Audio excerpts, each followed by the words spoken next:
Hello, my name is Jay Loomis, and it's an honor to be here with you today to share my research. Thank you for your time and interest. I'm going to start with a few preambles. I want to acknowledge that Brown University, who generously funds my research, sits on occupied Indigenous lands that are the traditional homelands of the Narragansett and Wampanoag peoples.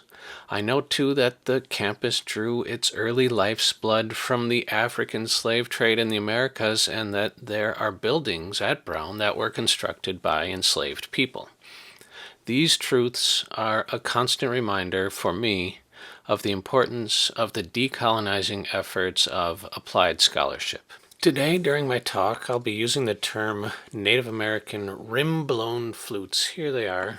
You blow across the edge here to make the flute sound. This is in contrast to the more popular and well-known Native American block flutes. As you can see here, Native American block flutes have this external piece here which is used to make the sound. So I just wanted to make that distinction clear. And finally, I want to note that in my abstract for this presentation, I said I would be discussing the term practical timbral sameness, and in fact, over the next 15 minutes or so, I will only mention practical timbral sameness in passing as I devote most of my discussion to my present collaboration with the Native American flute maker, Marlon Magdalena. I'm happy to discuss timbre in the Q&A. So here we go. Echoes of a newly audible past, replicating, repatriating, and resocializing native flutes in North America. Marlon Magdalena is an indigenous artist, educator, and performer from Jemez Pueblo in what we now call New Mexico. And he is also the instructional coordinator for the Jemez Historical Site, and as you can see on his website, he is also an accomplished flute maker. This short video from Marlon Magdalena's website shows him teaching about different kinds of native flutes, and he says that he hopes his work will help to maintain Jemez Pueblo flute traditions. We used to have a flute dance. The last time they played it, or they did that dance, was in the 50s. So that's kind of the reason why I never knew that we had flutes. The only time I've heard one is actually when we've had a ceremony out in one of our kivas, and as the dances were starting, a flute was playing while the dancers were coming in. And I'm slowly learning more about that type of flute, but because of our secretive nature, our secretive way of doing things, that I can't really share more about our type of flutes. And just that it's made out of the reeds that we can find locally. And certain societies within our community will have their own flute, but even that, it's I believe it's one of these block flutes. The older type, I think, has kind of died off just because it's hard to play and probably hard to teach people. And if there's not a lot of you that knows about that flute, then there's not a lot of people to teach about it. So that's why I think it's slowly going away. But I found out about it, and so maybe I can keep it from dying out. Marlon clearly states that he hopes to keep Jemez Pueblo flute traditions from, and I quote, dying out, and I hope that our present collaborative research will be useful to him in his efforts. In December 2020, I had a conversation with Marlon, and I mentioned to him that I was working on developing a process to make 3D printed replicas of Native American flutes that are in museum collections. And I asked him if he would be interested in collaborating with me on this project, and he said that he would. I also asked him if he would want to have a functioning copy of a native flute that is inaccessible behind glass or in storage in a museum, like the Kiowa flute at Brown University. Marlon explained that as a flute maker and performer, he always wants to develop his craft by learning from period instruments, but he went on to emphasize that since he's from Jemez Pueblo, he would be even more interested in having a near-exact 3D printed replica of the traditional Jemez flute that is in the Brooklyn Museum. He also expressed his interest in any efforts to repatriate the original Jemez flute, now in New York, back to Jemez Pueblo. Marlin has been making flutes for over a decade, and he models his flutes on instruments that are in museum collections. Images of the museum piece flutes from his region that he uses as guides are on his website, while the actual flutes are in the Arizona State Museum, the Boston MFA, and the Brooklyn Museum, among other places. Here's another video from Marlin's website of him playing a rim-blown flute modeled after ancient flutes from the Prayer Rock District. He demonstrates 3 different embouchure positions, each with its own timbral expression. And I'm going to demonstrate 3 different ways to play this type of flute here.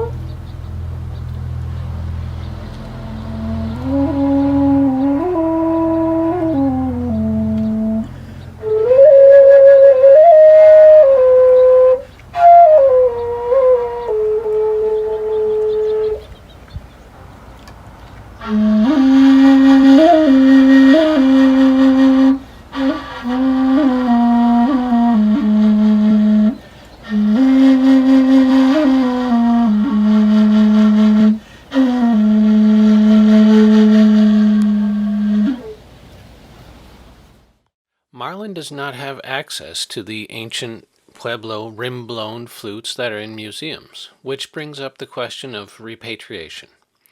Indigenous communities and scholars have engaged in debates on repatriation for decades. There are clear cases when a museum should return artifacts to a native tribe, but in other situations the merits of repatriation are unclear, which is why I propose that replication should play a more central role in these contentious conversations.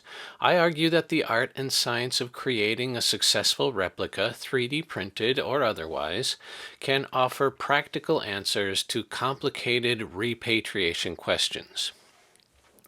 In the polarized repatriation debate, I posit that a well-crafted replication project can serve both the needs of museums who want to keep their artifacts and also the communities that are requesting the return of their objects.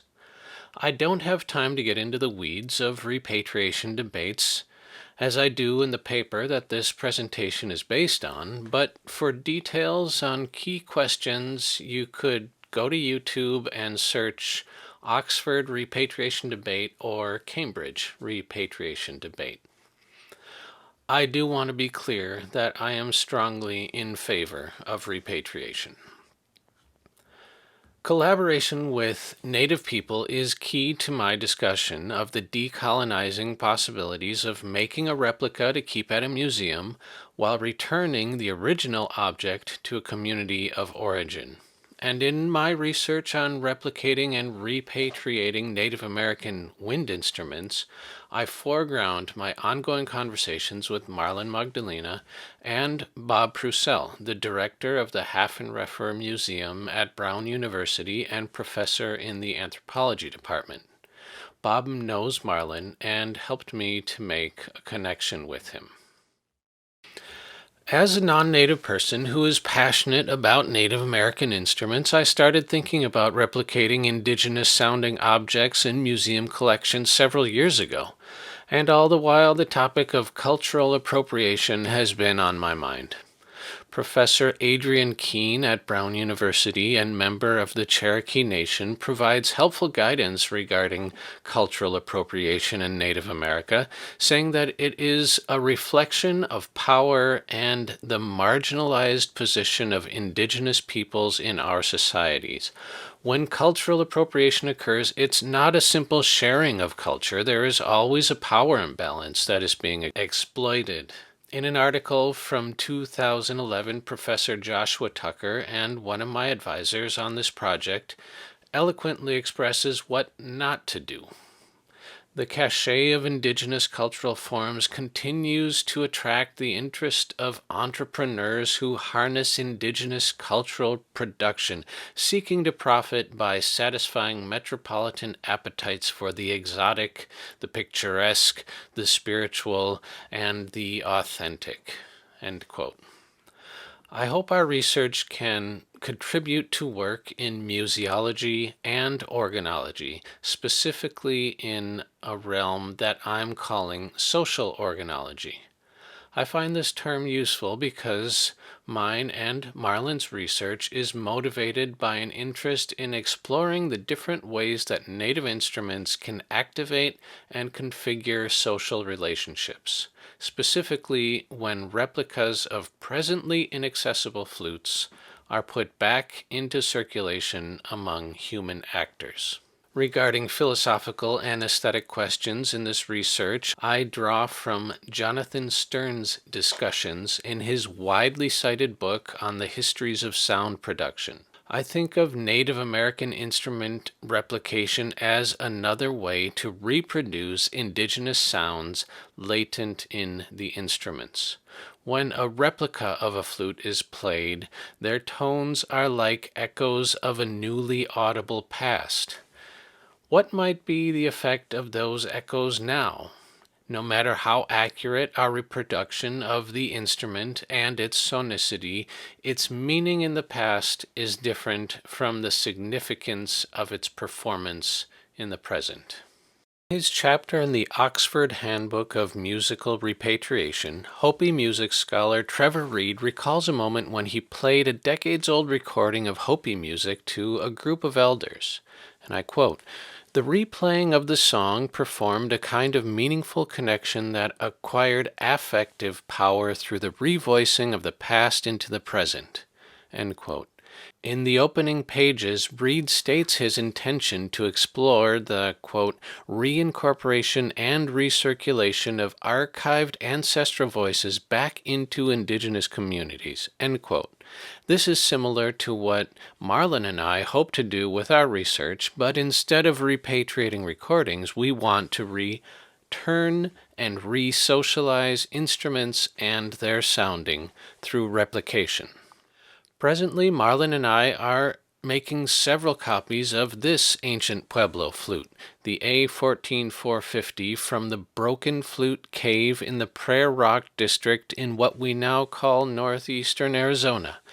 Flute A14450 is a 6-holed rim-blown flute that dates back about 1400 years. To make our replicas, Marlin and I are using images and the dimensions that are recorded in the archaeological writings about the instrument, which was found by Earl Morris in 1923. Our collaboration on this flute serves as a proof of concept for other collaborative 3D modeling replication projects, specifically when access to an original instrument is not possible. As long as we have images and dimensions of an instrument, we can make a functioning replica of it. So I designed a 3D image of the A14450 rim-blown flute in Fusion 360 CAD software, which I shared with Marlin. He said the 3D rendering looked, I quote, awesome, and I went ahead and printed it using a Formlabs Form 3 printer with this blue-colored draft resin. I've been playing the 3D printed flute regularly, and I'm pleased with its playability, its rich tone through 2 octaves, and its tuning. The next step is to print another version of this replica in a non-toxic resin, which I will send to Marlin so he can play it and use it as an additional reference for his rim-blown flute-making practices.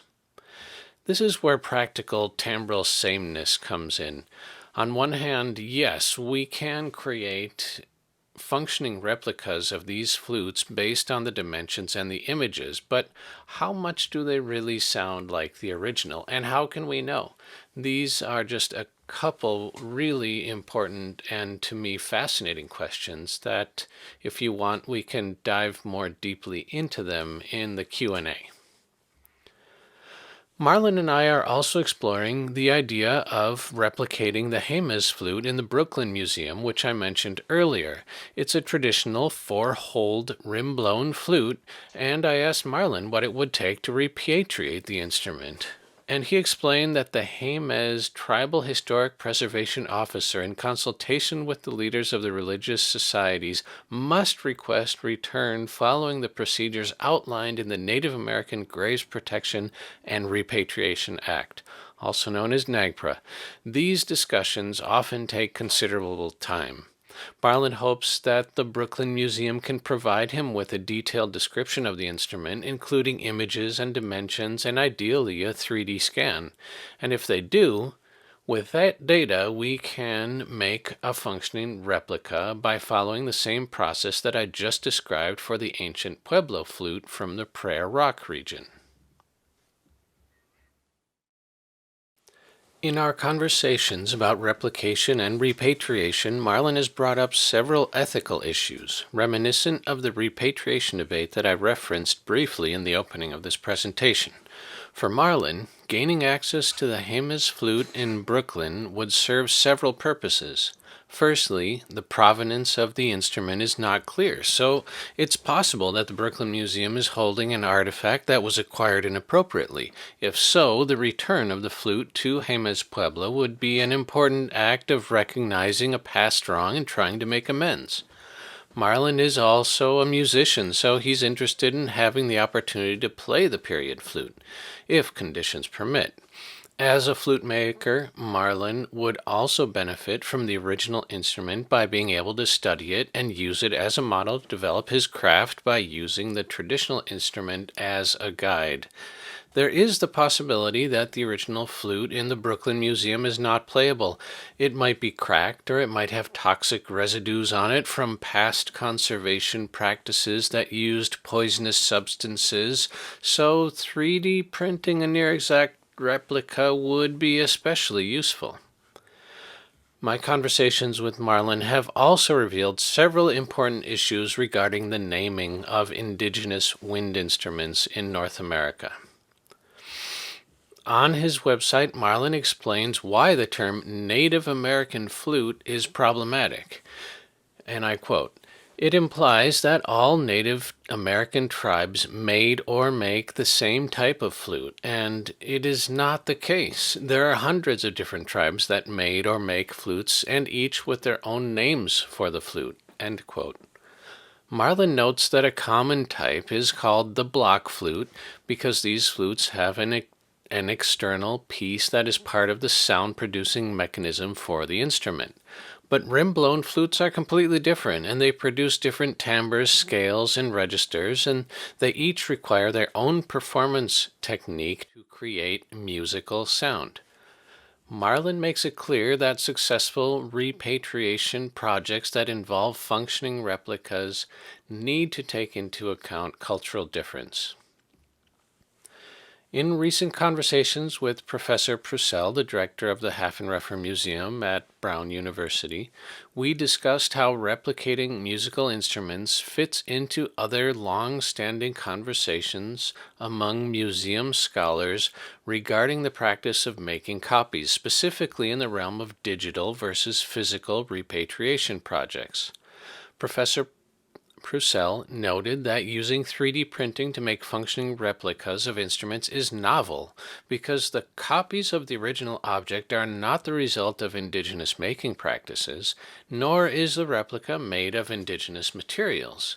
Still, when creating a functioning replica of a native flute, it can be argued that the copy serves to revitalize indigenous sound. Although scholars often criticize the incompleteness of virtual repatriation projects, our process blurs the boundaries between virtual and physical returns. To be clear, the ideal repatriation project, in my opinion, is one where the original instrument is returned to the community of origin. But if that's not possible, our hybrid model of digital/physical repatriation can be a viable compromise. When we make a copy of a native flute or another instrument, we try to replicate the object and its voice, but these replicas are not exact. Perhaps the metaphor of the echo is helpful, because an echo is not a perfect copy of an original sound, but it is intimately connected to the source, yet separated from it through time and perception. Similarly, a replica of a museum piece flute references the original in its physical form and in its sounding properties, but it is not a clone. In closing, from the work that Marlin and I have already done, it is clear to me that 3D scanning and replication processes can serve as effective tools to facilitate the resocialization of Indigenous instruments by creating connections between museum and native communities, specifically through educational events. The process of making functioning replicas of museum piece instruments generates related aesthetic and philosophical questions that I always have in mind. What difference does it make if a replica is made of a 3D printed resin instead of wood, especially if the replica sounds nearly identical to the original? What does it matter if a flute is 3D printed and not handmade, as long as there's a high level of Emily Dolan's term, practical timbral sameness? These are not easy questions to answer, and they generate lots of consideration on my part. And as Marlin and I continue to make progress in our collaboration, I hope that our replication projects can foment reconciliatory connections between the museums that have native flutes in their collections and the native communities to whom the flutes belong. And as we move forward with our work, we will look for ways that our collaborative research methodology can be useful to other Native communities who also want to regain access to their instruments, even if replication is the only viable possibility. Thank you.